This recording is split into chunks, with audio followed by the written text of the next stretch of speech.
Chris में प्यारे भाई और बहनों, आइए आज का वचन हम सुने। सन्मति का सुसमाचार अध्याय 23 पद संख्या 27 से 32 तक। आइए हम वचन पढ़े। ढोंगी शास्त्रियों और फरीसियों, धिक्कार तुम लोगों को, तुम पुती हुई कब्र के सदृश हो, जो बाहर से तो सुंदर दिख पड़ती है, किंतु भीतर से मुर्दों की हड्डियों और हर तरह की गंदगी से भरी हुई है। इस तरह तुम भी बाहर से लोगों को धार्मिक दिख पड़ते हो, किंतु भीतर से तुम पाखंड और अधर्म से भरे हुए हो।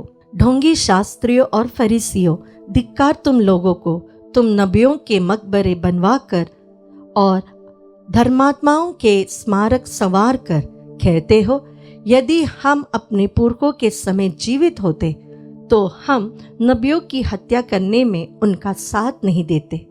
इस तरह तुम लोग अपने विरुद्ध यह गवाही देते हो कि तुम नबियों के हत्यारों के संतान हो, तो अपने पुरखों की कसर पूरी कर लो। क्रिस्त में प्यारे भाई और बहनों, हम देख सकते हैं कि पूरे सुसमाचार में प्रभु यीशु ने केवल शास्त्रियों और फरीसियों को धिक्कार कहा है। जिस तरह प्रभु के 8 आशीष वचन हैं, उसी प्रकार इन शास्त्रियों और फरीसियों को प्रभु 8 बार धिक्कार तुझे कहते हैं। प्रभु क्या चीज पर नाराज है इन लोगों से? ये पंडित लोग हैं, ये न्याय लोगों को सिखाते हैं, आज्ञाएं सिखाते हैं, लेकिन प्रभु के मन में इनके प्रति उतना आदर नहीं है। इसका सबसे बड़ा कारण है हिपोक्रेसी, ढोंगीपन। अगर हम इन फरीसियों और शास्त्रियों की जगह अपने आप को रखें और हम अपने जीवन के उस बिहेवियर पर ध्यान दें जहाँ पर हमारी मन में बहुत ईर्ष्या होती है, गुस्सा होता है, हम एक व्यक्ति को पसंद नहीं करते लेकिन फिर भी मुस्कुराते हुए उनके पास जाते हैं, हम उसी व्यक्ति के बारे में दूसरे लोगों को उनकी बुराई करते हैं, लेकिन उनके सामने एक मुखौटा पहनकर हंसते हुए, प्यार करते हुए आलिंगन भी करने के लिए तैयार है। प्रभु कहते हैं, धिक्कार तुम लोगों को, क्योंकि ये तुम्हारा ढोंगीपन है, ये सच्चाई नहीं है।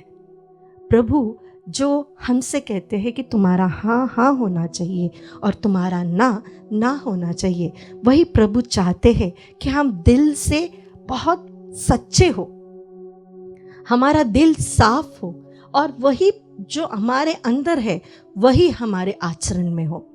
जहाँ पर हमारा आचरण और हमारे मन की जो भावना है वो अलग हो जाती है, वहाँ पर हमें एक मास्क पहनना पड़ता है, एक मुखौटा पहनना पड़ता है।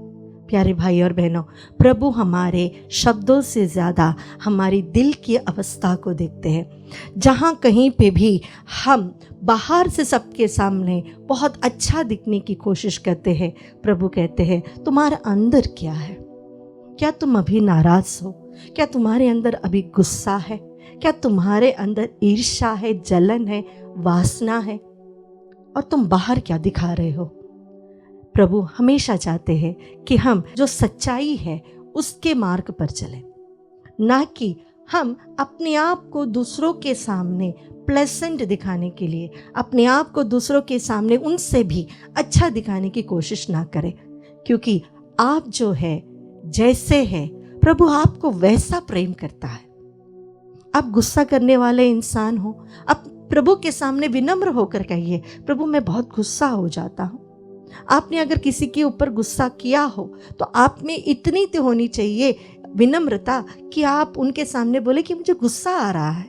ऐसा नहीं कि आप एक मुखौटा पहनकर उनके सामने मुस्कुराते हुए उनकी पीठ पीछे जाकर उनकी बुराई करें। आइए आज हम प्रार्थना करें कि प्रभु हमारे दिल को बदल दे, हमारे सोच विचार को बदल दे, हमारे मन के अंदर जितना भी कपटीपन है वह सब हटाकर हमें प्रभु के प्रेम से प्रभु भर दे।